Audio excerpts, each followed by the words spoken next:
There are two issues to be dealt with here. First, the claimant is being asked to produce an original document. The second issue has to do with the behavior of one of the arbitrators. Unless the arbitration agreement specifically requires it, the strict rules of evidence do not apply in arbitration. The matter of producing the original document must be left to the good judgment and common sense of the arbitrators. Regarding the behavior of one of the arbitrators, remember that it is the responsibility of the party to put on their case. It is not appropriate for an arbitrator to take over for counsel. Of course, should the arbitrator have questions, by all means they should be asked. Avoid the temptation to put on the case for an attorney or party that seems not well prepared.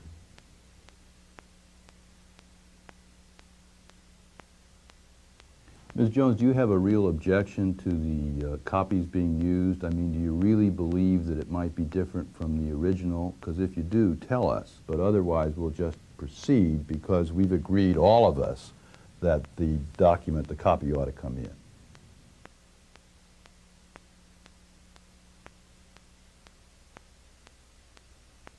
Mr. Chairman, we'd now like to call our expert witness who will testify as to loss of revenues caused by respondents' negligent behavior. With all due respect to this witness, how can he be considered an expert? Granted, he has expertise in investment banking and in profit sharing, but for him to speculate as to the amount of monies that could have been made is ludicrous.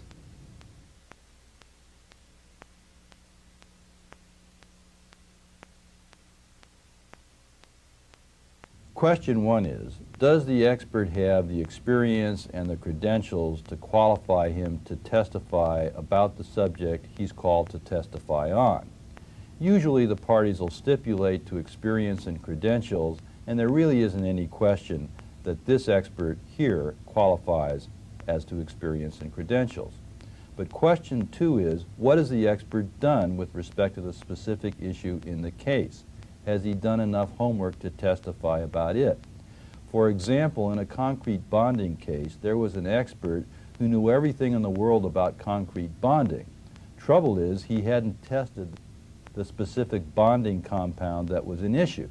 So the panel said, you can't testify about that.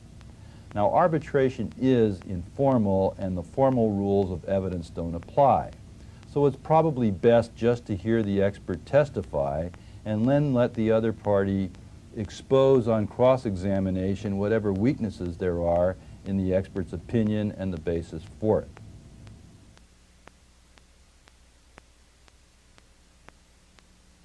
This expert is sufficiently qualified to testify.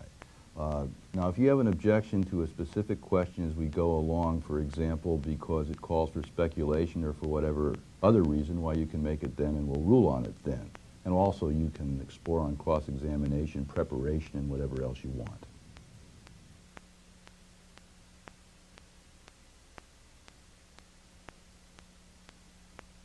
Mr. Chairman, at this time we'd like to offer the following evidence.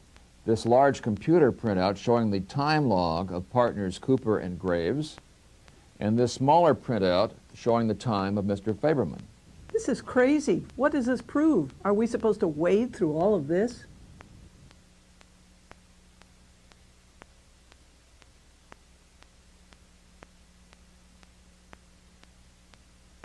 While you're tempted as an arbitrator to accept whatever evidence is offered, it is important not to get bogged down in irrelevant or, as in this case, unfocused evidence. In this case, after consulting with the panel, the party would be instructed to prepare a one-page chart and a summary of the evidence.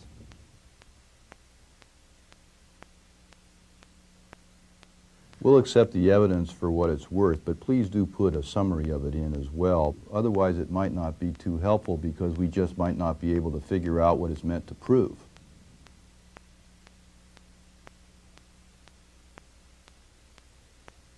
Isn't it true you hardly saw Mr. Faberman? Objection. Counsel is leading her own witness. I realize we're in arbitration and rules of evidence are relaxed, but this is ridiculous. Look, we're not in court. I'm simply trying to save time. If Mr. Sandborg wants to do it the slow way, I'll do it that way.